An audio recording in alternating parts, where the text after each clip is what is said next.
തെരഞ്ഞെടുക്കപ്പെട്ട വിദ്യാലയങ്ങളിലെ കുട്ടികൾക്കായി പഠനോപകരണങ്ങൾ വിതരണം ചെയ്യാനൊരുങ്ങി കൊയിലാണ്ടി ഗ്ലോബൽ കമ്മ്യൂണിറ്റി. കുഞ്ഞു മനസ്സുകൾക്ക് ഒരു കുട്ടി സമ്മാനം എന്ന പേരിലാണ് കൊയിലാണ്ടി താലൂക്ക് പരിധിയിൽപ്പെട്ട കുട്ടികൾക്ക് പഠനോപകരണങ്ങൾ നൽകുന്നത്. നന്മയിലൂടെ സൗഹൃദം, സൗഹൃദത്തിലൂടെ കാരുണ്യമെന്ന ആപ്തവാക്യത്തിൽ പ്രവർത്തിക്കുന്ന കൊയിലാണ്ടിക്കൂട്ടം ഗ്ലോബൽ കമ്മ്യൂണിറ്റിയാണ് കുട്ടികൾക്കായി സ്നേഹസമ്മാനം ഒരുക്കുന്നത്. കൊയിലാണ്ടി താലൂക്ക് പരിധിയിലുള്ള തെരഞ്ഞെടുക്കപ്പെട്ട വിദ്യാലയങ്ങളിലെ അർഹതപ്പെട്ട കുട്ടികൾക്കായാണ് കുഞ്ഞു മനസ്സുകൾക്ക് ഒരു കുട്ടി സമ്മാനം എന്ന പേരിൽ പഠനോപകരണങ്ങൾ വിതരണം ചെയ്യുന്നത്. ഏകദേശം 5000-ലധികം കുട്ടികൾക്ക് ഈ പദ്ധതിയുടെ പ്രയോജനം ലഭിക്കും. മേഖലയിലെ സർക്കാർ എയ്ഡഡ് സ്കൂളുകളിലെ കുട്ടികൾക്കാണ് പ്രധാനമായും ഈ പദ്ധതിയുടെ പ്രയോജനം ലഭിക്കുക എന്ന് ഭാരവാഹികൾ വാർത്താസമ്മേളനത്തിൽ അറിയിച്ചു.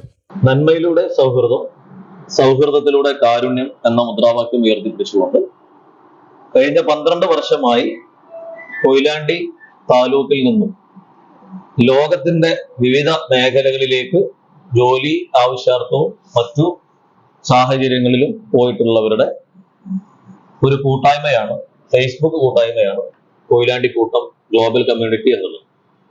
ഈ 12 വർഷക്കാലത്തെ പ്രവർത്തനങ്ങളും നാടിന്റെ നന്മയോടൊപ്പം ചേർന്ന് നിന്നുകൊണ്ടാണ്, ജീവകാരുണ്യ പ്രവർത്തനത്തിന് പ്രാധാന്യം കൊടുത്തുകൊണ്ടാണ് സംഘടനാ സംവിധാനം മുന്നോട്ട് പോയിക്കൊണ്ടിരിക്കുന്നത്. ഇന്ന് വളരെയേറെ അഭിമാനത്തോടു കൂടി UAE, Qatar, Oman, Bahrain, Kuwait, Riyadh, Dammam, Jeddah, Koyilandy, Delhi, Bangalore തുടങ്ങി 11ഓളം ചാപ്റ്ററുകൾ അതിന്റെ സംഘടനാ സംവിധാനത്തിൽ വളരെ ഭംഗിയായിട്ട് പ്രവർത്തിച്ചു വരികയാണ്. മെയ് 27-ന് സൂരജ് ഓഡിറ്റോറിയത്തിൽ സംഘടിപ്പിക്കുന്ന ചടങ്ങിൽ കായിക വകുപ്പ് മന്ത്രി വി അബ്ദുറഹ്മാൻ വിതരണോദ്ഘാടനം നിർവഹിക്കുമെന്ന് ഭാരവാഹികൾ വ്യക്തമാക്കി.